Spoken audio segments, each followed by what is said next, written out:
নমস্কার শ্রোতা বন্ধুরা, আমরা টিম থ্রিল চার্জার আজকে থেকে শুরু করছি একটি নতুন ডিটেকটিভ কাহিনীর সিরিজ, ডিটেকটিভ অভিমন্যু।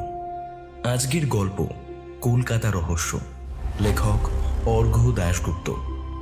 ডিটেকটিভ অভিমন্যুর অভিযানের প্রথম গল্প আজকে আমরা আপনাকে শোনাব। আজকে আমরা জেনে নেব কিভাবে সাত্যকী, যে কিনা ডাক্তারি পড়তে কলকাতায় এসেছিল, তার সঙ্গে মিলে অভিমন্যু শুরু করলো তার গোয়েন্দা জীবনের যাত্রাপথ। আজকের গল্পের টাইমলাইন কিন্তু বর্তমান সময়ের নয়। গল্পটি 1970-71 কলকাতার গল্প, তাই সেখানে নকশাল আন্দোলন কিন্তু যথেষ্টভাবে রয়েছে। আপনাদের অনুরোধ করব সম্পূর্ণ খোলা মনে আজকের গল্পটি শুনবার জন্যে।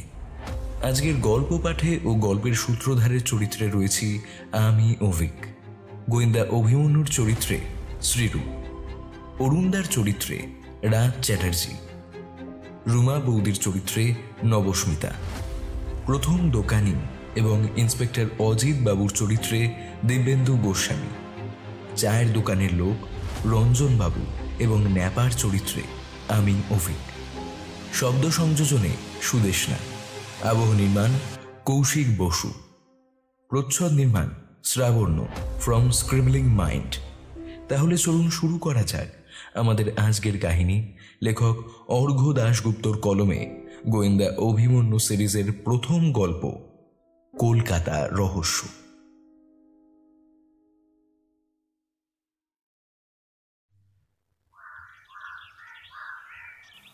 বলছি কি, কাছে পিঠের মধ্যে বাসা ভাড়া পাওয়া যাবে? চায়ের দোকানের বেঞ্চে বসে দোকানিকে শুধালাম। দোকানি ভুরু কুচকে তীক্ষ্ণ দৃষ্টিতে আমাকে খানিক জরিপ করলো, তারপর ফ্যাস ফ্যাসে গলায় জিজ্ঞেস করলো, তা কি জন্য ভালো লাগবে?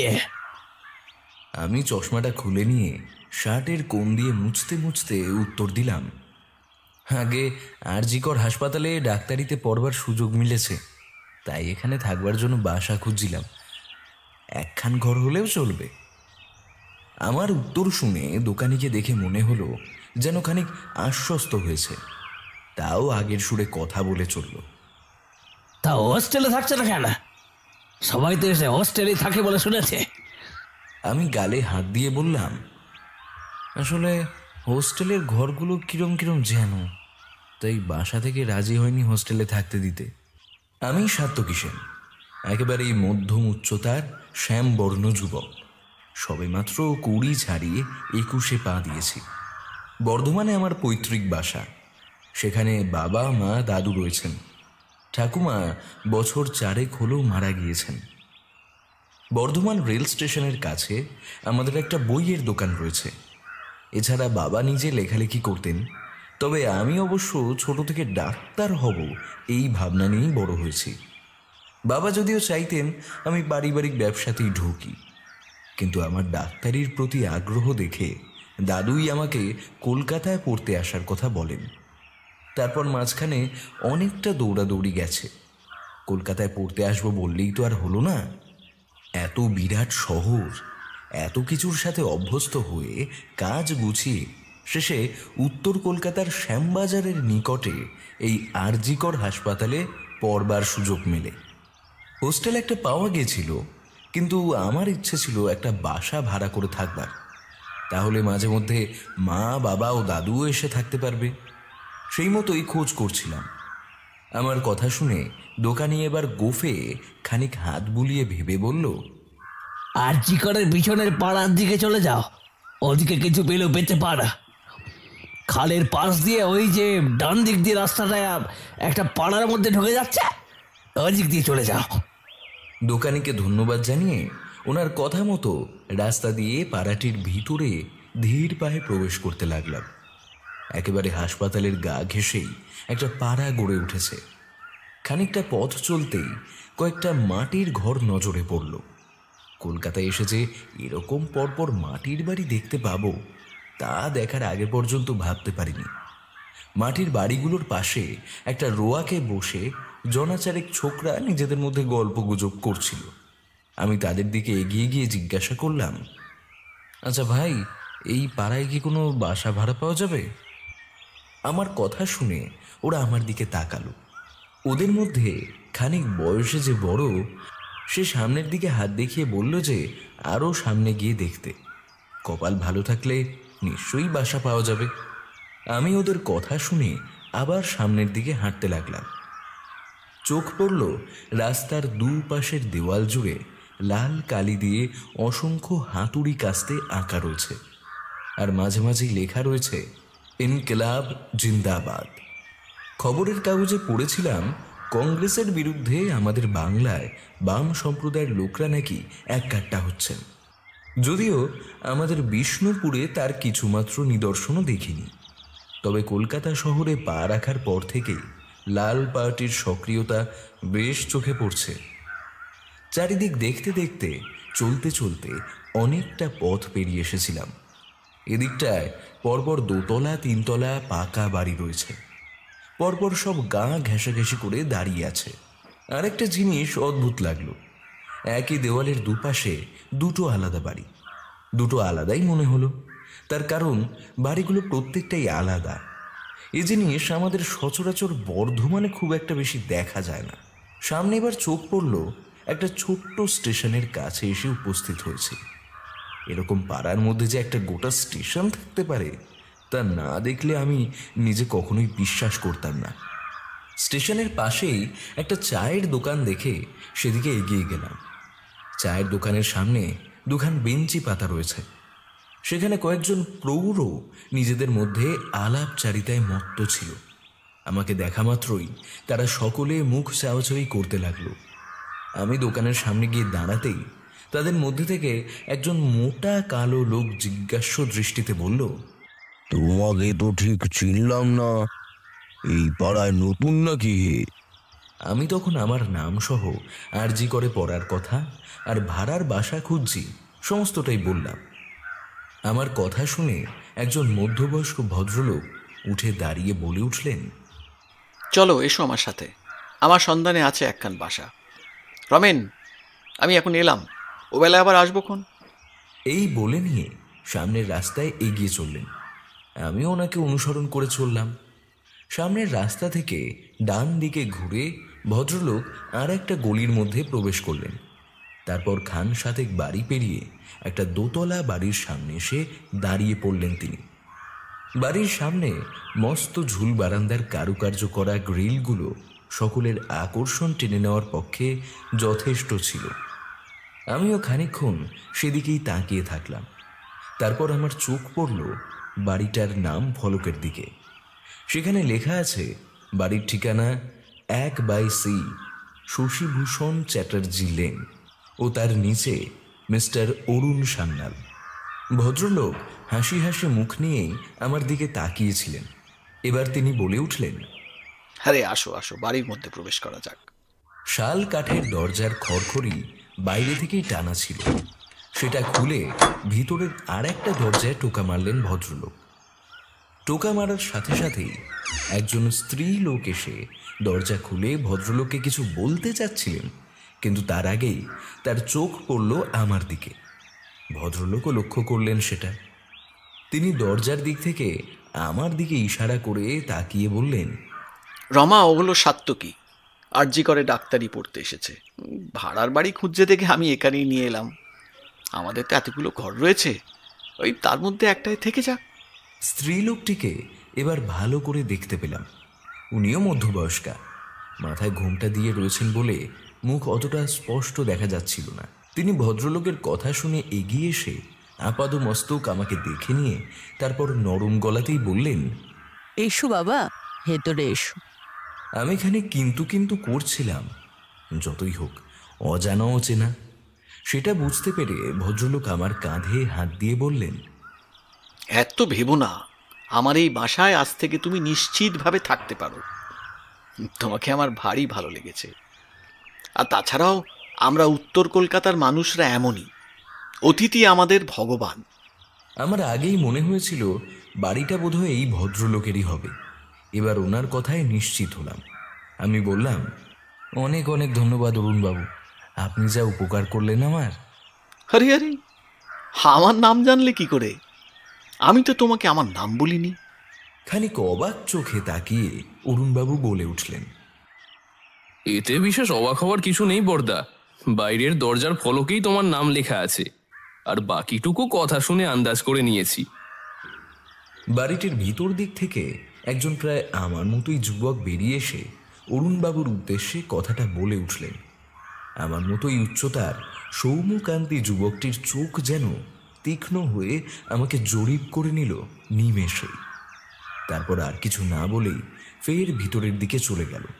অরুণবাবু যুবকটির চলে যাওয়ার দিকে তাকিয়ে বেশ দীপ্ত স্বরেই বললেন, আমার ছোট ভাই অভিমন্যু, ভারী বুদ্ধি আমার ভাইটার, প্রায় তোমারই বয়সী হবে। নাও এখন এসো, তোমাকে তোমার ঘরটা দেখিয়ে দিই। বলে আমাকে অনুসরণ করে এগোতে বললেন। বাড়ির একপাশ দিয়ে সিঁড়ি দোতলার দিকে উঠে গেছে, সেই দিকেই চলতে লাগলাম আমরা। সিঁড়ি দিয়ে উঠে পাশের ঘরটাই আমার জন্য খুলে দিলেন অরুণবাবু। তারপর বললেন, যাও এখন বিশ্রাম করে নাও, বাকি কথা পরে হবে। দুপুরে খাওয়ার সময় তোমাকে এসে আমি ডেকে নিয়ে যাব। এই বলে অরুণবাবু চলে গেলেন। দুপুরে খেতে বসে কথা হচ্ছিল। অরুণবাবু ভারী মিশুকে মানুষ। ওনার স্ত্রী রুমা দেবীও একেবারে সাক্ষাৎ লক্ষ্মী প্রতিমা। আমাকে ভীষণ যত্ন করে মানকচু বাটা ও পার্শে মাছের ঝোল খাওয়ালেন। অরুণবাবুর ভাই অভিমন্যুকে অবশ্য কম কথারই মানুষ বলে মনে হলো। এছাড়া এই পরিবারে সর্বক্ষণের অল্প বয়স্ক একজন কাজের লোক আছে, তার নাম ন্যাপা। খেতেই বাড়ির ভাড়ার একটা রফা হয়ে গেল। ভাড়া একেবারেই যৎ সামান্য। পড়াশোনার পাশাপাশি লেখালেখির খানিক স্বভাব আমার মধ্যেও রয়েছে। লেখালেখি থেকে 2-4 পয়সা যে আয় হয়, তাতে করে আমি নিজেও চাইলে এই ভাড়া দিয়ে দিতে পারবো। তবে অরুণবাবুকে দেখে মনেই হলো যেন ওনারা ভাড়া নিয়ে মোটেই ভাবিত নন। এরপর 2-4 দিন নিশ্চিন্তে কেটে গেল। অরুণবাবুকে এখন দাদা বলেই ডাকি। এই কদিনই যেন একেবারে বাড়ির সদস্য হয়ে গেছি। আমি এর মধ্যে একবার বর্ধমানের বাড়িতে ফিরে নিজের প্রয়োজনীয় জিনিসপত্র নিয়ে এসেছি। বাবাও এসে একদিন থেকে অরুণদাদের সাথে ভালো করে কথাবার্তা বলে নিয়ে তার হাতেই আমার দায়িত্ব দিয়ে বর্ধমানে ফিরে গেছেন। এদিকে চারদিকে ভীষণ রকম গোল বেঁধেছে, তার আভাস ভালো মতোই পাওয়া যাচ্ছিল। রাজনীতির সরগরম পরিস্থিতি দেখে বোঝার উপায় ছিল না যে আমাদের দেশ কিছু কাল আগেই স্বাধীনতা লাভ করেছে। মানুষে মানুষে খুনোখুনি, রক্তারক্তির এমন চরম নিষ্ঠুরতা যা সাধারণ মানুষের মনে ভীতির সৃষ্টি করেছিল ভীষণভাবে। কংগ্রেস সরকার বিরোধীমুক্ত করতে একের পর এক পদক্ষেপ নিতেই বামপন্থীরাও পাল্টা লড়াইয়ের জন্য এই অঞ্চল যেন নিরাপত্তাহীনতায় ভুগছিল। আমাদের বর্ধমান অঞ্চল থেকে কলকাতায় থাকতে এসে এইসব যে চাক্ষুষ করব তা দেখবার আগে কখনোই ভাবতে পারিনি। বোমার আওয়াজে চারিদিকে যেন মাঝে মধ্যেই থরথর করে কেঁপে উঠছে। এরপর এমন অবস্থা হলো যে আমাদের হাসপাতালের জরুরি বিভাগ বাদ দিয়ে বাকি সমস্ত বিভাগে ছুটি দিয়ে দিল। যতদিন না পরিস্থিতি একটু ঠিক হচ্ছে ততদিন যে কলেজ খুলবে না সে কথাও জানিয়ে দিয়েছিল কলেজ কর্তৃপক্ষ। বাইরে বেরোনো যাচ্ছে না।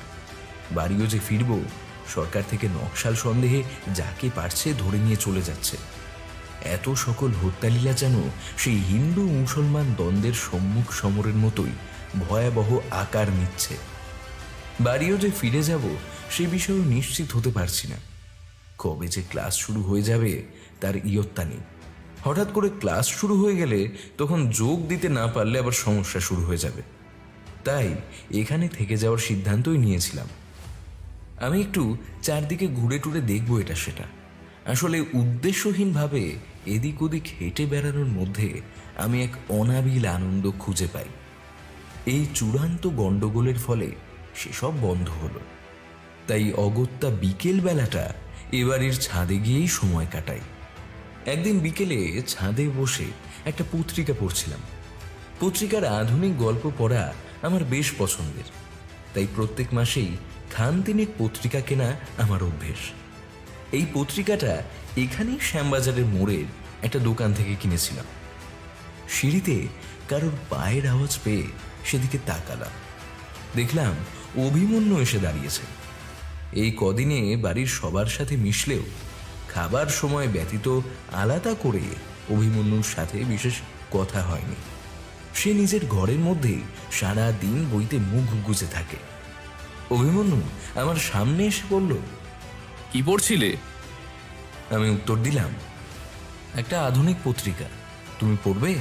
অভিমন্যু ঘাড় নেড়ে সায় দিয়ে আমার হাত থেকে পত্রিকাটা নিয়ে ঘুরিয়ে ফিরিয়ে দেখল, তারপর ফেরত দিয়ে বলল, দেজের পত্রিকা আমি আগে পড়তাম, তবে ইদানিং এদের লেখার মধ্যে বাণিজ্যিকতা বেশি হয়ে গেছে। এমনকি মূল গল্পের ভিতের মধ্যেও সেই রকম ক্লাসিক ব্যাপারটা আর নেই। অভিমন্যুর কথা শুনে আমি বললাম, তা তুমি ঠিকই বলেছ। আসলে এখনকার দিনে দেখছই তো চারদিকে যা অবস্থা, তাতে সব কিছুরই পরিবর্তন হয়েই চলেছে। নতুন নতুন লেখকদের মধ্যেও তাই। কিন্তু তাতে লেখার মান কমে যাচ্ছে সাত্তকী। আমাকে শেষ করতে না দিয়েই অভিমন্যু বলে উঠল খানিক উত্তেজিতভাবে, এখনকার সমাজের চেতনাবোধেই তো সমস্যা। সবকিছুকে নিয়ে ছেলে খেলা করা ছাড়া তারা যেন থামতেই পারে না। অভিমন্যুর কথাগুলো শুনে আমার যেন মনে হচ্ছিল সে কোনো কারণে ভীষণ উত্তেজিত হয়ে আছে। আমি তাকে খানিক সংকোচেই প্রশ্ন করলাম, কিছু মনে করো না, একটা প্রশ্ন করব কি? অভিমন্যু বলল, প্রশ্ন? হ্যাঁ, অবশ্যই করো। আমি তখন খানিক ধীর কণ্ঠেই বললাম, কোনো কিছু নিয়ে কি তোমার খুব উত্তেজনা কাজ করছে? আমার কথা শুনে অভিমন্যু এবার মৃদু হেসে নিয়ে বলল, না না, সেরকম ব্যাপার নয়। আসলে আমার স্বভাবটাই এরকম, বুঝলে, যে কোনো বিষয় নিয়ে একটু বেশি উত্তেজিত হয়ে যাই। সেদিন থেকে আমার ও অভিমন্যুর মধ্যে একটা বন্ধুত্ব হয়ে যায় আপনা থেকেই। আগের অভিমন্যুকে যেরকম ভাবতাম, খোলাখুলিভাবে মেশার পর থেকে বুঝলাম অভিমন্যুর সহজাতই ভীষণ মন খোলা। কেবল ভাব জমাতে তার খানিক সময় লেগে যায়। কদিন পর মাঝে আবার কলেজ চালু হলো। সারাদিন ক্লাস করে এসে রাত্রে কোনো মতে খেয়েই ঘুমিয়ে পড়তাম। সারাদিনে ভালো মতো ধকলের জন্য বিছানায় পড়া মাত্রই ঘুমের দেশে তলিয়ে যেতে সময় বিশেষ লাগত না। এর মধ্যে অভিমন্যুর সাথে সেরকমভাবে আর কথাও হয়নি। সেও তার পড়াশোনা নিয়ে ব্যস্ত। বিদ্যাসাগর কলেজে ইতিহাস নিয়ে এসে পড়াশোনা করছে। একদিন কলেজ থেকে ফেরার জন্যে সবে মাত্র হাসপাতাল থেকে বেরিয়েছি, ঠিক তখনই বেলগাছিয়া রোডের ওপাশ থেকে হঠাৎ একটা ভীষণ রকম কান ফাটানো গোলার শব্দ কানে এলো। আশেপাশের লোকজন প্রায় ভয়ে রীতিমতো ছুটতে শুরু করেছে। আমি খানিকটা হতভম্ব হয়ে জরুরি বিভাগের বিল্ডিংয়ের সামনে এসে দাঁড়িয়ে রইলাম। এক বন্ধুর ডাকে সম্বিত ফিরে পেতেই দ্রুত দৌড়ে হাসপাতালের ভিতরেই ঢুকে গেলাম। হাসপাতালের সুরক্ষায় থাকা রক্ষীরা খানিক বাদেই হাসপাতালের সামনের বড় দরজাটা আটকে দিল। ভিতরে তখন বেশ খানিকটা ভিড় হয়ে গেছে। আতঙ্কে রাস্তার অনেকেই হাসপাতালে ঢুকে পড়েছে। সবার চোখ মুখে ভীতির রেখা ফুটে উঠেছে। কান্নাকাটি, হল্লার এক ভীষণ মিশ্রণে হাসপাতালের ভিতরের পরিবেশ তখন অকল্পনীয় হয়ে উঠেছে। এভাবে যে কতক্ষণ আটকে থাকতে হবে কে জানে। এভাবে বেশ কিছুক্ষণ চলার পর বাইরের গোলাগুলির শব্দ অনেকটাই কমে এলো। যদিও তাতেও বাইরে যাওয়ার সাহস আমাদের মধ্যে কারুরই এলো না। প্রায় ঘন্টাখানেক পর পুলিশের সাইরেনওয়ালা গাড়ির আওয়াজ পেলাম। তার কিছুক্ষণ পর হাসপাতালের বড় দরজা খুলতে আমরা বেরোলাম। বিরাট পুলিশ বাহিনী তখন এলাকায় সব কিছু নিজেদের নিয়ন্ত্রণে নিয়ে নিয়েছে। কড়া পাহারা বসানো হয়েছে। আশেপাশের সবাইকেই পুলিশ জিজ্ঞাসাবাদ করছে। এর সাথে যুক্ত হলো ঝমঝমিয়ে বৃষ্টি। কাল বদলানোর এই সময়টাতে যে মাঝে মাঝে বৃষ্টি এসে হানা দেবে সেটা অবশ্য সবারই জানা ছিল। সঙ্গে ছাতা ছিল না, তাই কোনো মতে পুলিশি জেরা সামলে নিয়ে আমি দ্রুত আস্তানার দিকে ছুটলাম। বাসার কাছাকাছি আসতেই দেখতে পেলাম অরুণদা বাড়ির সামনে দাঁড়িয়ে একজন অচেনা ভদ্রলোকের সাথে কিছু একটা নিয়ে কথা বলছেন। আমি সামনে যেতেই আমার দিকে তাকিয়ে অরুণদা খানিক থেমে গেল। তারপর অস্ফুট স্বরে বলল, কি সাত্তকী, তোমার এই অবস্থা কেন? কিছু কি হয়েছে?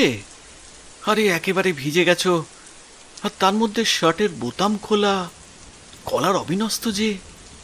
আমি দাঁড়িয়ে খানিক দম নিয়ে সবিস্তারে সবটা বলতে লাগলাম। শুনেই অরুণদার মুখটা খানিক গম্ভীর হলো। সে অচেনা ভদ্রলোকটির দিকে তাকিয়ে একটা দীর্ঘশ্বাস ফেলে নিয়ে বলল, বুঝলে রঞ্জন, যা আশেপাশে শুরু হয়েছে দেখছি তাতে এবার না আমাদের ওই কয়েকদিনের জন্য অন্য কোথাও গিয়ে ঠাঁই নিতে হয়। রঞ্জনবাবু প্রত্যুত্তরে মাথা নেড়ে বললেন, আমারও তাই মনে হচ্ছে অরুণদা।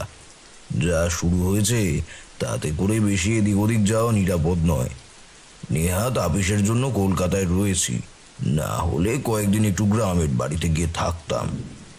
এবার রঞ্জনবাবু খানিক থেমে আমার দিকে দেখিয়ে বলল, ওকে তো ঠিক চিনলাম না। ওকে তোমার কেউ হয় নাকি অরুণদা? অরুণদা মুখে হাসি এনে উত্তর দিল, হ্যাঁ, ও আমার এক ভাই বলতেই পারেন। আরজি করে ডাক্তারি পড়তে এসেছে, তাই আমার বাড়িতে থেকেই পড়াশোনা করছে। অরুণদাদের কথাবার্তার মধ্যেই আমি তাদের থেকে বিদায় নিয়ে ভিতরে ঢুকে গেলাম। আজকে যেন ভীষণ ক্লান্তি আমাকে গ্রাস করেছিল। একটা নতুন অথচ ভয়াবহ অভিজ্ঞতার সম্মুখীন হলে যে কারোরই এরকম অবস্থা হবে। সেদিন একেবারে রাত্রে খেতে নামলাম। খাওয়া দাওয়া এই বাড়িতে নিচের ঘরেই হয়। অভিমন্যু সেখানে উপস্থিত ছিল। আমি ঘরে ঢুকতেই সে আমার দিকে তাকিয়ে বলল, তা আজ কেমন লাগছে ভায়া? নতুন অভিজ্ঞতা লাভ করেছো, তাতে কিছু বলার নেই বুঝি? আমি হাত নেড়ে জবাব দিলাম, থাক বাবা, আমার আবার এইসব ভালো টালো লাগে না। এত অশান্তি ঝামেলা আমাদের বর্ধমানে ছিল না। কলকাতায় এসে দেখে মনে হচ্ছে যেন যুদ্ধক্ষেত্রের আড়তে এসে রয়েছি। আমার কথা শুনে এবার সবাই হেসে উঠল। অভিমন্যু চোখ নাচাতে নাচাতে বলল, এই তো সবে দেখলে ভায়া, দাঁড়াও, অপেক্ষা করো, এখনো আরো কত কিছু দেখতে পাবে। অরুণদা এবার মৃদু ধমকের সুরে অভিমন্যুকে বলল, এই খামোকাকে ভয় দেখাচ্ছিস কেন রবি? তুই কিছুতে ভয় পাস না বলে কি ওরও সেটাই হবে? হ্যাঁ, আরে দাদা, এত ভেবো না, আমি ওকে ভয় পাওয়াচ্ছি না, কেবল বাস্তব কথা কইছি, তাই না বলো বৌদি? রুমা বৌদি আমার জন্য খাবার বাড়ছিল। সে হেসে বলল, তা যা বলেছ ঠাকুরপো, কলকাতা শহরে প্রাণের পরশের সাথে ঝঞ্ঝাট যেন মিলেমিশে একাকার হয়ে গিয়েছে। তারপর খানিক থেমে নিয়ে বলল, ও হ্যাঁ ঠাকুরপো, তোমাকে কয়েকদিন আগে বলেছিলাম না আমার বান্ধবী অনুরাধার কথা? তুমি একবার গিয়ে দেখবেও বলেছিলে। আমি চেয়ারে বসে পড়েছিলাম ততক্ষণে। রুমা বৌদির মুখে এই কথা শুনে ভারী বিস্ময় বোধ হলো। কৌতূহল ভরা দৃষ্টি নিয়ে রুমা বৌদির দিকে তাকাতেই বৌদি হেসে বলল, অবাক হচ্ছে তাই না সাত্তকী? বুঝলে ভাই, আমার এই ঠাকুরপোর মাথায় খুব বুদ্ধি আছে। কতবার করে তো বলছি একটা অফিস খুলে বসে গোয়েন্দাগিরি করো। সে আর কার কথা শোনে? তাই তাকে একবার অনুর বাড়িতে নিয়ে যাওয়ার কথা বলেছিল অনু আমায়। বৌদি, তুমি বরং ওদের বলে দিও কাল দুপুরে গিয়ে আমি দেখছি। এখন আগে খেতে দাও দেখিনি, বড্ড খিদে পেয়েছে আমার। দাও, তাড়াতাড়ি খেতে দাও। রুমা বৌদিকে কথা শেষ করতে না দিয়েই অভিমন্যু বলে উঠল। তার দিকে তাকিয়ে দেখলাম হঠাৎ প্রশংসা শুনে মুখে খানিক লজ্জিত ভাবের জন্ম হয়েছে। সেদিন রাত্রে খাওয়া দাওয়ার পরে তাড়াতাড়ি নিজের ঘরে গিয়ে শুয়ে পড়েছিলাম। তখন বোধ হয় মধ্যরাত্রি হবে। কানে যেন কিছু কুকুর ডাকার আওয়াজ কানে এলো। ধুর, যা হচ্ছে হোক। তাছাড়া বৃষ্টিতে ভিজে আমার খানিকটা ঠান্ডাও লেগেছে। তাই কোলবালি সাঁকড়ে আমি শুয়ে থাকলাম। পরদিন সকালে উঠে আর মোড়া ভেঙে নিয়ে খানিক আলস্য ভাব কাটালাম। তারপর উঠে একটু বারান্দার দিকে গেলাম। বারান্দায় গিয়ে দেখলাম বাড়ির সামনের রাস্তা লোকে লোকারণ্য। সবার মুখটাই থমথমে। অরুণদা, অভিমন্যুকেও দেখলাম ভিড়ের মধ্যে রয়েছে। আমি ঘরে ফিরে এসে একটা ফতুয়া গলিয়ে নিয়ে তাড়াতাড়ি সিঁড়ি থেকে নামলাম। রুমা বৌদিও বাইরের দরজার কাছেই ছিল। বৌদির মুখে একটা ভীতিভাব ফুটে উঠেছে, তার নজর এড়ালো না। আমি জিজ্ঞেস করলাম, কি হয়েছে? রাস্তায় তো ভিড় কেন? রুমা বৌদি শুধু অস্ফুট স্বরে বলল, কোন মনে হয়েছে। খুন শব্দটা শুনেই আমিও চমকে গেলাম। এমনিতেই যা শুরু হয়েছে তাতে এসব আশ্চর্য নয়, তবে কিনা বাড়ির কাছেই এমন শুনলে। যাই হোক, আমি কোনো মতে পায়ে চটি জোড়া গলিয়ে বাইরে এলাম। বাইরে এসে অভিমন্যুরা যেখানে দাঁড়িয়েছিল সেখানেই গেলাম। অরুণদাকে দেখলাম চোখ মুখ একদম কালো হয়ে গেছে। অভিমন্যু চুপচাপ রয়েছে। আমি গিয়ে দাঁড়াতেই অভিমন্যু এসে আমার কাঁধে হাত দিয়ে নিচু স্বরে বলল, কি ভাইয়া, কাল কি বলেছিলাম, দেখতেই তো পাচ্ছ। আমি মাথা নেড়ে বললাম, কিন্তু খুনটা কার হয়েছে? অভিমন্যু খানিকটা থেমে চারদিক দেখে নিয়ে বলল, মলয় সাধু খাঁ মাঠের ডান পাশের খানিক গোলমতো যে বাড়িটা রয়েছে সেখানে বোধহয় থাকে। মলয়বাবু বেশ পরিচিত নাট্যকার ছিলেন। তাছাড়া কট্টর বামপন্থী সমর্থক হিসেবেও ওনার রাজনৈতিক মহলে বেশ জানাশোনা ছিল। পাড়াতেও অল্প স্বল্প মিশতেন। তারপর খানিক থেমে নিয়ে বলল, বাড়ির সামনেই খুন হয়েছেন। আততায়ী পিছন থেকে ছুরি গলায় বিঁধিয়েছে। মনে হয় মধ্যরাতের ঘটনা। ওনার বাড়ির চাকর হরি প্রথম ওনার মৃতদেহ আবিষ্কার করেন। বলে নিয়ে অভিমন্যু থেমে গেল। আমি ঘটনাস্থলের দিকে এগিয়ে গেলাম। একটা জায়গা চারদিক থেকে পুলিশ ঘিরে রেখেছে। কোনো মতে লোকজন সরিয়ে উকি মেরে দেখলাম মৃতদেহের উপর তখন সাদা চাদর বিছানো রয়েছে। এক পাশ থেকে লাল রক্ত চাদরেও খানিক লেগেছে। দেখেই কেমন একটা লাগলো। অভিমন্যু এগিয়ে এসেছিল, আমার কাঁধের উপর হাত রেখে বলল, বর্তমান কলকাতার এই অবস্থা, চারপাশে শুধুই যেন খুন জখমেরই চিহ্ন। আমি কোনো কথা বললাম না। আস্তে আস্তে আমরা ভিড় থেকে বেরিয়ে এসে মাঠের ভিতর ঢুকে একটা ফাঁকা স্থানে দাঁড়ালাম। ফাঁকা স্থানে এসে আমি অভিমন্যুকে বললাম, কিছু বুঝতে পারলে? অভিমন্যু মাথা নেড়ে বলল, না, আমি যখন এসে দেহ দেখি তখন আরো অনেকেই চলে এসেছেন। যদি কিছু সূত্র বা পাওয়া যেত, সেটাও ভিড়ের মধ্যে পাওয়া মনে হয় না সম্ভব হবে। এর থেকে বেশি আমার কিছু আর মনে হচ্ছে না। বলে অভিমন্যু থামল।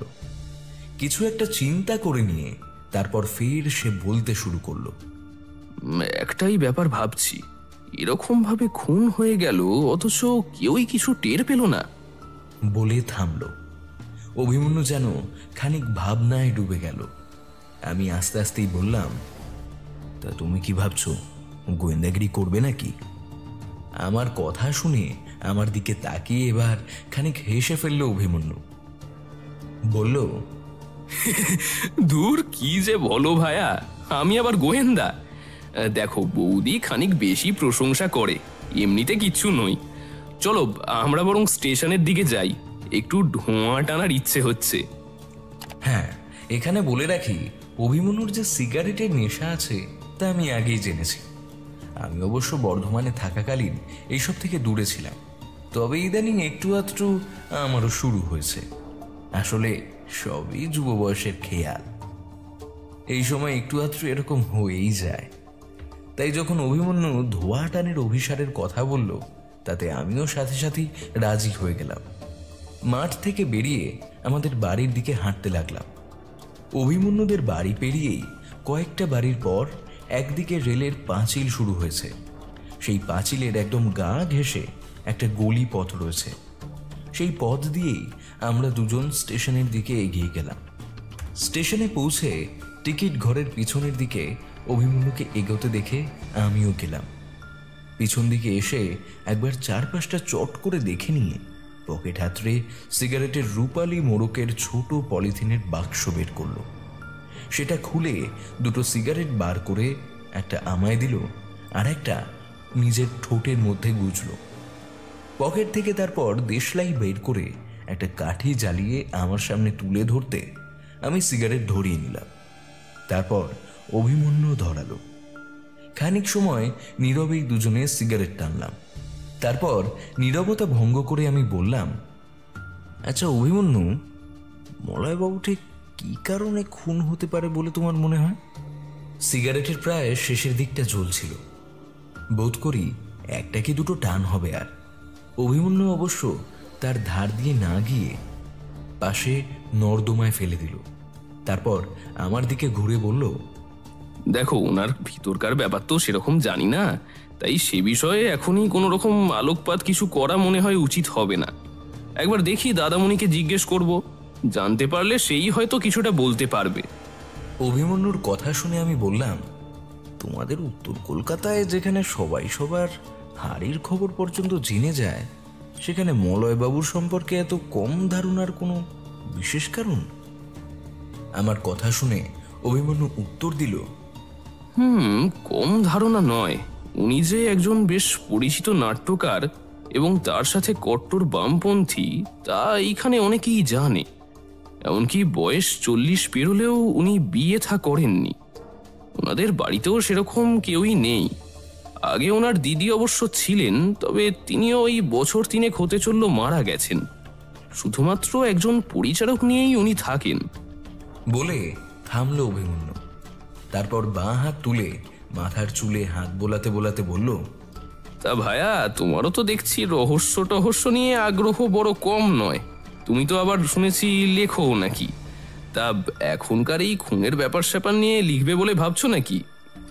অভিমন্যুর কথা শুনে আমি খানিকটা বিজ্ঞ বিজ্ঞ ভঙ্গিতে বললাম, হ্যাঁ, সে তো লেখাই যায় ভাই, তবে কিনা রহস্য উদ্ঘাটন করবার তো কাউকে লাগবে। অভিমন্যু বলল, এই একটা ব্যাপার খানিক সমস্যার। এই যুগে যা আশপাশের অবস্থা দেখছো, যেখানে পুলিশ বিভাগের করা হওয়ার কথা, সেখানে তারা যে কি করেন কে জানে। এই তো গত বছরই পাড়ায় ওইদিকে থাকে রঞ্জনদা, তার বাড়িতে বিরাট চুরি হয়েছিল। পুলিশ চোরকে তো ধরতে পারলই না, উল্টে সম্পূর্ণ নিরপরাধ মানুষকে বেশ কয়েকদিন জেলে আটকে রেখে তারপর ছাড়লো। কি অবস্থা তাহলেই বুঝে দেখো। অভিমন্যু থেমে গেল।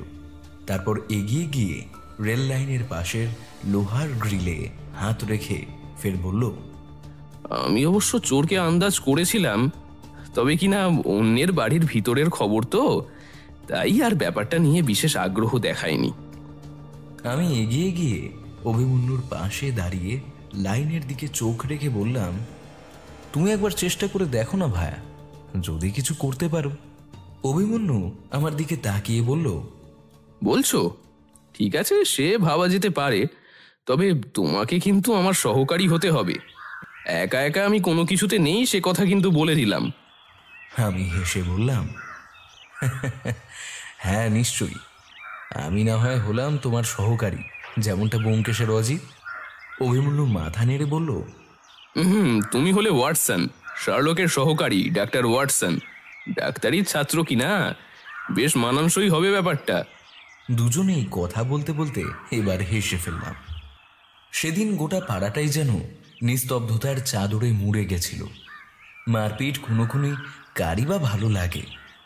সন্ত্রাস যারা করে তাদের থেকে বেশিরভাগ সাধারণই দূরে থাকতে পছন্দ করে। আগের দিনের ঘটনা, সর্বোপরি আজ খুনের ঘটনার পর আর হাসপাতাল মুখ হইনি। বাড়িতে এসে অভিমন্যুর ঘরেই এসে বসেছিলাম।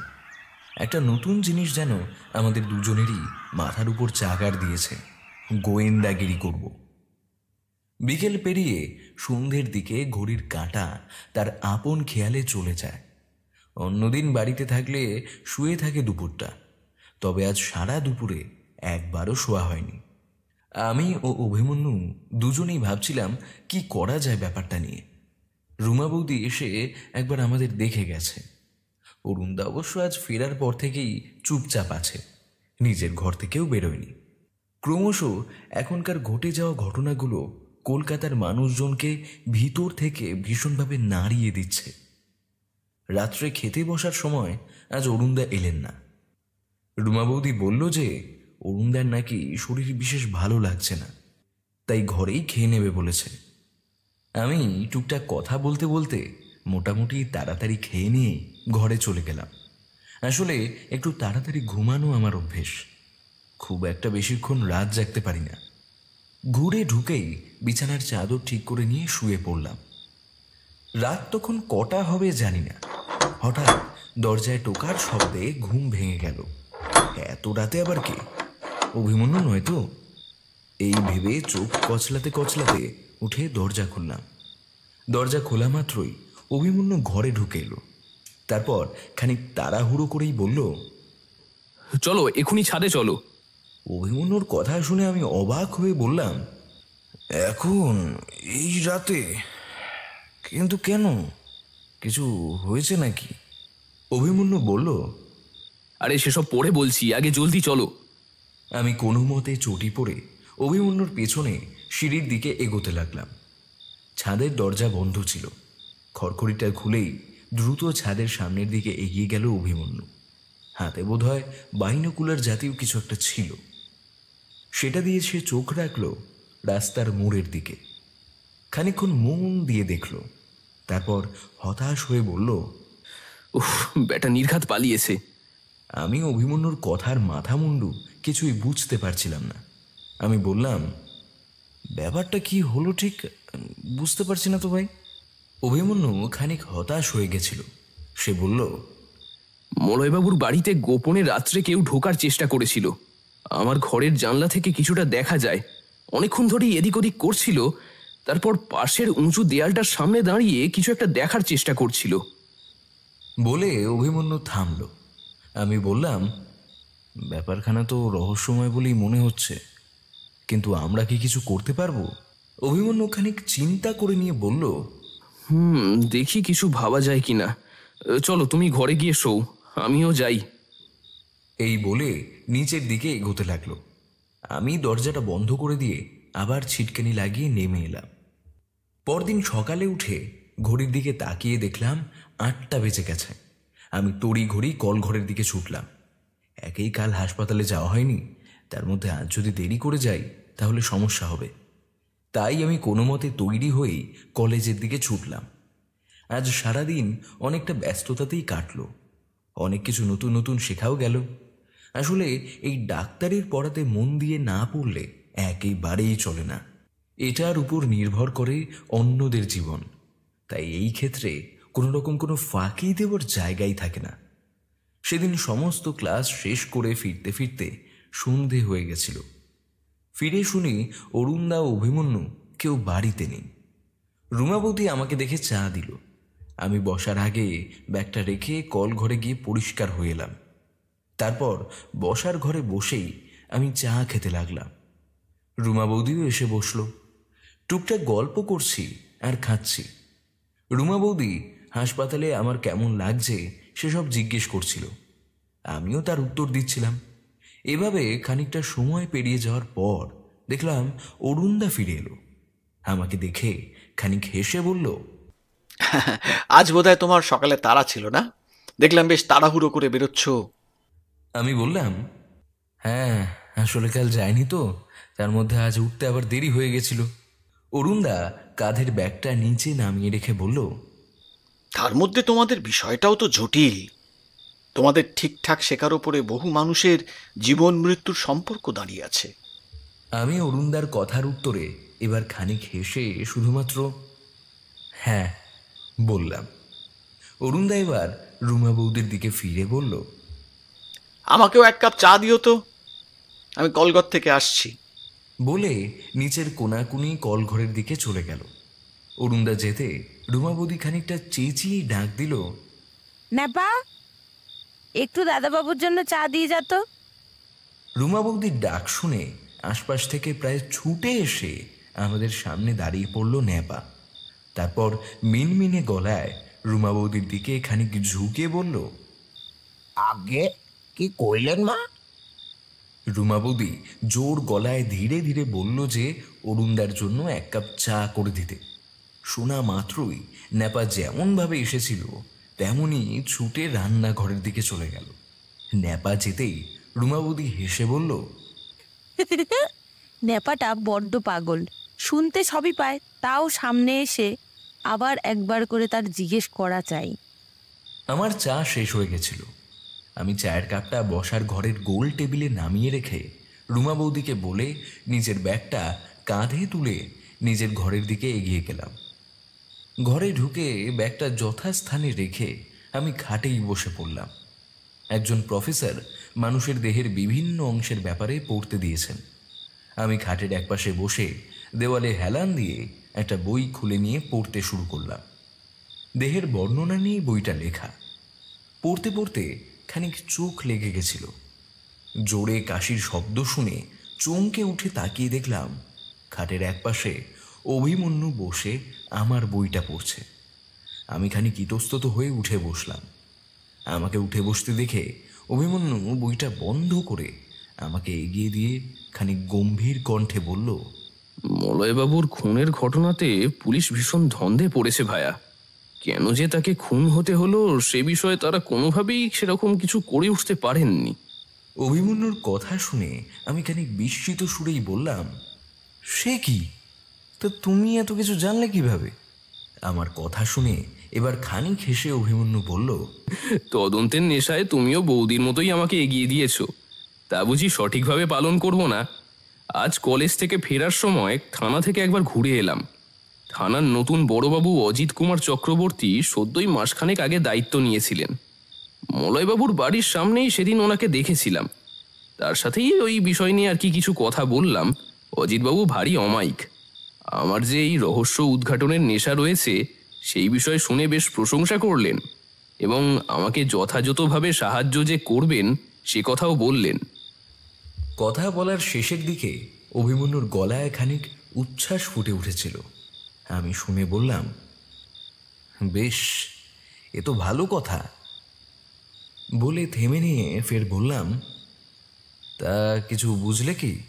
খুন কেন হয়েছিল? অভিমন্যু খানিক চিন্তা করে নিয়ে বলল,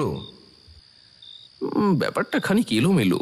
রাত্রে ওই বাড়িতে আগন্তুক গোপনে প্রবেশ করবার চেষ্টা করছে, এই বিষয় ছাড়া তো আর কিছুই নজরে আসেওনি। বলে থামল অভিমন্যু। আমি উঠে দাঁড়িয়ে জানলার সামনে গিয়ে একটা বন্ধ জানলার পাল্লা খুলে দিলাম। তারপর বললাম, পোস্টমর্টেম রিপোর্টে কি বলছে সেটা কি বড়বাবু জানালো? অভিমন্যু মৃদু হেসে বলল, তা বিলক্ষণ বলেছেন। খুন যে ছুরিকাঘাতেই হয়েছে সেই বিষয়ে নিশ্চিত করা হয়েছে রিপোর্টে। বলে নিয়ে খানিক থামল অভিমন্যু। তারপর উঠে গিয়ে ঘরের দরজাটা বন্ধ করে ছিটকিনি দিয়ে নিয়ে পকেট হাতড়ে সিগারেটের বাক্স বের করে তার থেকে একটা আমাকে দিয়ে নিজেও একটা ঠোঁটের কোণে রাখল। তারপর আবার পকেট থেকে দেশলাই বার করে নিজের সিগারেটে অগ্নিসংযোগ করে আমার দিকেও কাঠিটা বাড়িয়ে দিল। আমিও ধরিয়ে নিলাম। খানিকক্ষণ নিঃশব্দে ধোঁয়ার খেলা চলল। তারপর নীরবতা ভেঙে আমি বললাম, তার কি করবে ভাবছো? অভিমন্যু সিগারেটের শেষ কয়েকবার টান দিয়ে তারপর সেটা জানালা দিয়ে ছুঁড়ে বাইরে ফেলে দিয়ে সে বলল, নজর রাখতে হবে ভায়া। এখন ওই বাড়ির উপর থেকে নজর হটানো সরবে না, বিশেষত রাত্রিতে। তারপর দরজার সামনে গিয়ে ছিটকিনি খুলে বলল, শোনো, তুমি খেতে যাবে যখন তখন আমি নজর রাখবো, আর আমি খেতে গেলে তুমি আমার ঘরে এসে নজর রাখবে, বুঝেছো? আমি মাথা নেড়ে সম্মতি জানাতেই অভিমন্যু দরজা খুলে নিজের ঘরের দিকে চলে গেল। একটা বেশ রোমাঞ্চকর ব্যাপার যে সামনের দিনে ঘটতে চলেছে তা যেন খানিক অনুভব করতে পারছিলাম। দেখার বিষয় সামনের দিনগুলোতে এবার কি হয় সেটাই। খাওয়ার পর আমি গিয়ে অভিমন্যুর ঘরের বাইরের জানালার পাশে বসে মলয়বাবুদের বাড়ির দিকে তাকিয়ে রইলাম। ইদানিং রাজনৈতিক ঢিমে তালের কারণে মাঠের ভিতরকার লাইটগুলো মাঝে মধ্যেই অন্ধকারে ডুবে থাকে। ওদিক থেকে মলয়বাবুর বাড়িতে কেউ পাঁচিল টপকালে তা আদৌ লক্ষ্য রাখা সম্ভব হবেও না। খেয়ে দিয়ে কিছুক্ষণ পরেই অভিমন্যু ফিরে এলো। কাল সকালে আমার আরও তাড়াতাড়ি ক্লাস রয়েছে বলে অভিমন্যুকে বিদায় জানিয়ে আমিও ঘরে এসে শুয়ে পড়লাম। পরদিন উঠেই আমি তাড়াতাড়ি হাসপাতালে চলে গেলাম। যাওয়ার সময় অবশ্য রুমা বৌদি 1 কাপ চা করে দিয়েছিল। আজ অবশ্য বেশিক্ষণ ক্লাস হলো না। দুপুরে 1টার মধ্যেই ক্লাস শেষ হয়ে যেতে বাড়িতে ফেরার পথ ধরলাম। এদিকের রাস্তায় অনেক পুলিশ মোতায়েন রয়েছে। তাদের প্রকৃত উদ্দেশ্য ঝামেলা আটকানো নাকি বাড়ানো তা অবশ্য বোঝার উপায় নেই। ফেরার পথে প্রথম খাল পাড়ের যে দোকানির কথায় অভিমন্যুদের পাড়াতে গেছিলাম সেই দোকানে এসে দাঁড়ালাম। আসা যাওয়ার পথে সে আমাকে প্রায় রোজই দেখে, মাঝে সাঝে টুকটাক কথাও হয়। সেদিন দোকানি ভদ্রলোক টালার দিকে যাওয়ার কথা না বললে আমি কখনোই এত ভালো একটা বাড়ি এবং পরিবার পেতাম না। বাড়ি ফেরার সময় মলয়বাবুর বাড়ির সামনে দিয়েই দেখতে দেখতে এলাম। এই রাস্তাতেই কদিন আগে যে মলয়বাবু খুন হয়েছেন সেটা ভেবেই একবার শিউরে উঠলাম। যদিও বা ডাক্তারির ছাত্র হিসেবে আমাকে অনেক কিছুই পরবর্তীতে দেখতে হবে, তবে এরকম খুন সাধারণত গল্পেই পড়লে কেমন লাগে। আর সেখানে বাড়ির সামনে কড়া নাড়া মাত্রই ন্যাপা এসে দরজা খুলে দিল। আমি ন্যাপার দিকে তাকিয়ে একগাল হেসে ভিতরে ঢুকলাম। বৌদি বসার ঘরেই বসেছিল। আমাকে দেখে বলল, আজ তোমার তাড়াতাড়ি যে সাত্তকী, আজ আবার কোনো সমস্যা হলো নাকি? আমি হেসে বললাম, না না, আজকে এমনি তাড়াতাড়ি ক্লাস শেষ হয়ে গেল। রুমা বৌদি আমার দিকে একবার জরিপ করে নিয়ে বলল, সেই সকালে 1 কাপ চা খেয়ে বেরিয়েছো, মুখ দেখেও বোঝা যাচ্ছে কিচ্ছু খাওনি। তুমি বসো, আমি তোমার জন্য খাবার নিয়ে আসছি। রুমা বৌদির কথায় আমি শুধু ঘাড় নেড়ে সম্মতি জানালাম। সত্যি ভীষণ খিদে পেয়ে গেছিল। অন্যদিন এই সময়টা ক্যান্টিনে খেয়ে নিই, তবে আজ তাড়াতাড়ি ক্লাস শেষ হওয়ার পর আর ক্যান্টিনে যাইনি। আমি ব্যাগটা পাশের চেয়ারেই রেখে নিচের কলঘরে গিয়ে হাত মুখটা ধুয়ে এলাম। ক্ষণিকের মধ্যেই রুমা বৌদি খাবার নিয়ে এলো। খেতে খেতে খানিক কথা হলো। আজ আমি বেরোনোর পর অভিমন্যু সকাল সকাল কি একটা কাজে বেরিয়েছে জানতে পারলাম। কথা বলতে বলতে আমিও চট করে খেয়ে নিয়ে বৌদিকে বলে নিজের ঘরে গিয়ে শুয়ে পড়লাম। বিছানাতে শুতেই যে কখন দু চোখে ঘুম নেমে এলো সেটা বুঝতেই পারিনি। ঘুম ভাঙতে উঠে দেখলাম প্রায় বিকেল 5টা বাজে। উঠে খানিকক্ষণ খাটেই বসে থাকলাম, তারপর ধীরে ধীরে নামলাম। ইচ্ছে হলো একটু আশপাশের দিকে বেড়াতে যাওয়ার। ঝামেলার ঠেলায় এখন অবধি আশপাশটা দেখাই হয়নি তেমন। যেমন ভাবা তেমনি কাজ। একটা ঢিলে দেখে ফতুয়া গায়ে চাপিয়ে বেরিয়ে পড়লাম। বেড়ানোর আগে অভিমন্যুর খোঁজ করেছিলাম, কিন্তু রুমা বৌদি বলল সে নাকি এখনো ফেরেনি। আমি বেরিয়ে গলি থেকে মলয়বাবুর বাড়ি পেরিয়ে ডান হাতে গেলাম। ওদিকে একটা ব্রিজ আছে। ব্রিজ পেরিয়ে ওদিকের খাল পার ধরে গেলেই নাকি গঙ্গার ধার। সেদিকেই অগ্রসর হলাম। একা একা ঘুরতে আমার মন্দ লাগে না। ফেরার সময় যখন বাগবাজারের ট্রাম লাইনের রাস্তা ধরে ফিরছি, এমন সময় দেখি পাশের এক কালী মন্দিরের পিছন থেকে সেদিনের এক পরিচিত ভদ্রলোক বেরিয়ে এলো। অরুণদার সাথে বাড়ির সামনেই ভদ্রলোক কথা বলছিল। নাম সম্ভবত রঞ্জন হবে। তিনি হন্তদন্ত হয়ে চারিদিক দেখতে দেখতে পাশের এক গলিতে অদৃশ্য হয়ে গেলেন। ব্যাপারটা বেশ খানিকটা যেন অস্বাভাবিক ঠেকলো আমার। যাই হোক, আর বেশি কিছু ভাবলাম না। ঘুরে বেরিয়ে এসে সন্ধেবেলা বাড়িতে যখন ঢুকলাম, তখন দেখি অভিমন্যু ও অরুণদা দুজনেই বাড়িতে ফিরে বসার ঘরেই বসে আছে। আমাকে দেখেই অরুণদা জিজ্ঞেস করলো, কোথায় যাওয়া হয়েছিল সাত্তকী? তোমার বৌদির কাছে শুনলাম তুমি বেড়াতে বেরিয়েছো, তা কোন দিকে গেলে? আমি কিছু বলার আগেই অভিমন্যু স্মিতভাবে বলল, সাত্তকীর এদিকে আশপাশটা মানে ওই গঙ্গার ঘাটে যাওয়ার ইচ্ছে ছিল, ওইদিকেই বোধহয় কোথাও নিশ্চিত গিয়েছিল। আমি অভিমন্যুর কথা শুনে হেসে বললাম, ঠিকই ধরেছ, একটু ওদিকেই হেঁটে বেরিয়ে এলাম। অরুণদা বেশ গদগদভাবেই বলল, তা ভালো করেছো ভাই। তাও তো এই ঝামেলা টামেলার দরুন এখন লোকজন বেড়াতে ভয় পাচ্ছে। হয়তো কলকাতার মানুষজনের মধ্যে প্রাণ শক্তি দারুণ, চট করে কাবু হয় না কিছুতেই। এই অভি, তুই আর সাত্তকী বরং একটা দিন ঘুরে আয় শহরটা, সাত্তকীর ভালো লাগবে। বলে অরুণদা উঠে দাঁড়ালো। আমি একটু ঘরে গেলাম। বলে অরুণদা তার ঘরের দিকে চলে গেল। অরুণদা চলে যেতেই অভিমন্যু আমার কানের কাছে মুখটা এগিয়ে নিয়ে এসে ফিস করে বলল, আজ রাতে ঘুমাবে না, তৈরি থেকো, আমাদের বোধহয় বের হতে হবে, বাকি কথা পরে রাত্রেই বলবো। বলে নিয়ে আর কোনো কথা জিজ্ঞেস করার সুযোগ না দিয়ে নিজের ঘরের দিকে চলে গেল। আমি খানিক হতভম্বের মতো বসে থাকলাম। দেওয়াল ঘড়িতে রাত্রি 12টায় ছোট কাটা যখন এসে স্থির হলো, ঠিক তখনই দরজায় টোকা মারার শব্দ। আমি দরজা খুলে দিতেই কালো চাদর দিয়ে ঢেকে অভিমন্যু এসে দাঁড়ালো। আমিও তৈরি ছিলাম। দরজাটা ভিজিয়ে ধীরে ধীরে অভিমন্যুর সাথে বাইরে বেরিয়ে এলাম। আমরা বাড়ি থেকে বেরিয়ে ডান দিকে গিয়ে পিছনের রাস্তা দিয়ে ব্রিজের সামনে গিয়ে আবার বাদিকের পথ ধরলাম। খানিক এগিয়েই একটা সরু গলি ঢুকেছে। সেই গলি পথ দিয়েই আমরা চলতে থাকলাম।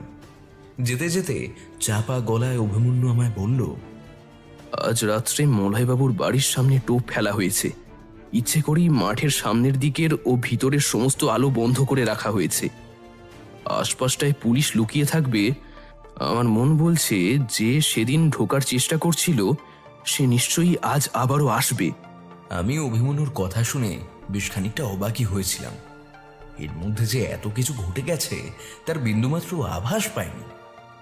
গলিটা শেষে গিয়ে একেবারে সরু হয়ে মাঠের পিছন দিকে প্রবেশ করেছে। মাঠের পিছন দিক থেকে একটা সরু নালা রয়েছে, আর তার পাশ থেকে খানিক যাওয়ার মতো পথ রয়েছে। সেই পথ দিয়েই আমি ও অভিমন্যু চুপি সারে এগিয়ে চললাম। একেবারে মলয়বাবুদের বাড়ির কাছে এসে একেবারে অন্ধকারে মিশে গিয়ে আগন্তুকের অপেক্ষা করতে লাগলাম। মাঠের আলো নিভে থাকার কারণে জায়গাটা প্রচণ্ড অন্ধকার হয়ে আছে। আমার মনের মধ্যে অনেক প্রশ্ন ঘোরাফেরা করলেও নিজেকে সংবরণ করে রেখেছিলাম। চুপচাপ অপেক্ষার ধৈর্য আমার মধ্যে ছিলই, আর অভিমন্যু ভীষণ তীক্ষ্ণ দৃষ্টিতে সামনের রাস্তার দিকে তাকিয়ে আছে। রাত যখন বেশ খানিকটা গভীর হলো, ওই আন্দাজ 2:30 বাজল, তখন রাস্তা দিয়ে একজনের চলার শব্দ কানে এলো। স্পষ্টই দেখলাম একজন লোক আমাদের থেকে খানিক দূরে এসে মলয়বাবুদের পাঁচিল টপকানোর চেষ্টা করছে। বেশ খানিকটা উঁচু পাঁচিল হলেও আগন্তুক সহজেই পাঁচিলের মাথায় চড়ে বসল। তারপর ওদিক থেকে নামতে যাবে, সাথে সাথেই অভিমন্যু এবার একটা হুইসেলে ফু দিল। আগন্তুক বোধ হয় হুইসেলের শব্দে হক চকিয়ে গেছিল। সম্বিত ফিরে পেয়ে যখন পালাতে যাবে ততক্ষণে অবশ্য পুলিশ তাকে নিজের কবজায় নিয়ে নিয়েছে।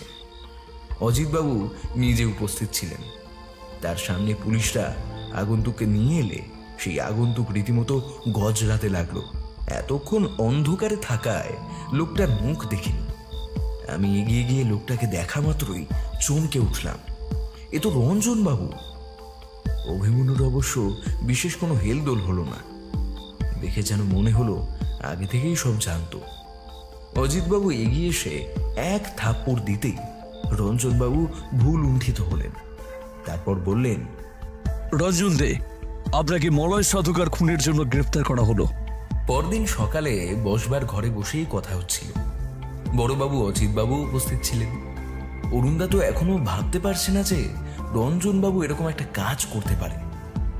কাল রঞ্জনবাবু গ্রেপ্তার হলেও সমস্ত ব্যাপারের জটটা যা মনের মধ্যে ছিল তা একই রয়ে গেছে আমার। আজ সবটা শোনার পালা। রুমা বৌদি ন্যাপাকে সবার জন্য চা করতে বলে দিয়েছিল আগেই। চা আসার আগেই অভিমন্যুই বলতে শুরু করলো, মলয় সাধুকা ছিলেন কলকাতার বেশ পরিচিত একজন নাট্য ব্যক্তিত্ব। সংলাপ বলায় তার গাম্ভীর্যপূর্ণ আওয়াজের জন্যই তার নাটকের বেশ চাহিদা ছিল। এছাড়াও তার আরেকটি পরিচয় ছিল, সে ছিল বামপন্থীদের একজন একনিষ্ঠ কর্মী। সবসময়ই বামপন্থার আদর্শে বরাবরই রাজনৈতিক ময়দানে তিনি বেশ সক্রিয় ছিলেন। কংগ্রেস সরকারের দুর্নীতির প্রতিবাদে তার মতো কর্মী উল্লেখযোগ্য ছিল। কিন্তু ইদানিংকালে কংগ্রেস সরকারের হাতে বাম দলের ভিতরকার অনেক কিছু তথ্য ফাঁস হয়ে যেতে থাকে। কিছুতেই দোষীকে ধরা যাচ্ছিল না। তখন মলয়বাবু নিজে দায়িত্ব নিয়ে দোষীকে খুঁজে বের করবার চেষ্টা করলেন। তারপর কয়েকদিন পর বুঝেও গেলেন কার মাধ্যমে সব তথ্য ফাঁস হচ্ছে। তিনি তাকে প্রথমে সতর্ক করলেন, কিন্তু ব্যাপারটা এখানেই থামল না।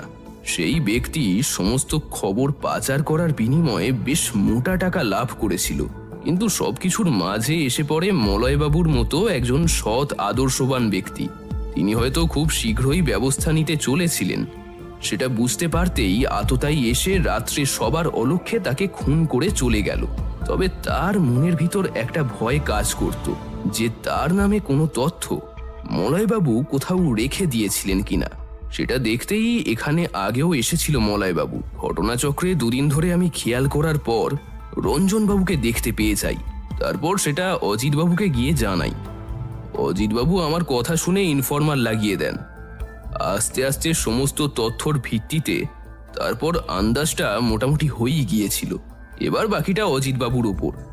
আপনার 3rd ডিগ্রিতে আশা করি খুনি মুখ খুলবেই। একটানা কথা বলে নিয়ে থামল অভিমন্যু। তারপর আবার দমে ফিরে বলল, এই রহস্য উদ্ঘাটনে আমাকে সাত্তকী ভীষণ সাহায্য করেছে, আর সর্বোপরি অজিতবাবু। আপনি আমার কথা শুনেছেন, এটাই অনেক, না হলে কিছুই হতো না। যাকগে, সাত্তকীর কলকাতায় থাকার সময়ই প্রথম রহস্য সহজেই মীমাংসা হয়ে গেল। আমি শুনে হেসে উত্তর দিলাম,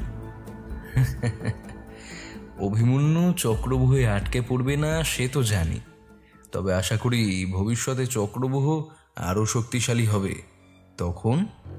তখনও অভিমন্যু সাত্তকীর সঙ্গ লাভ করে মুক্তি পাবে নিশ্চিত। অরুণদা বলে উঠল, আর সেই শুনে আমি করে হেসে উঠলাম। Now I am feeling like doctor Watson. শেষ হলো অর্ঘ্য দাশগুপ্তর কলমে গোয়েন্দা অভিমন্যু সিরিজের প্রথম কাহিনী কলকাতা রহস্য। গল্পটি কেমন লাগলো অবশ্যই জানান আমাদের কমেন্ট বক্সে। ভালো লাগলে অবশ্যই লাইক, শেয়ার ও সাবস্ক্রাইব করতে ভুলবেন না। ফিরে আসছি আগামী সপ্তাহে আরেকটি নতুন গল্প নিয়ে। ততক্ষণ ভালো থাকবেন। ধন্যবাদ।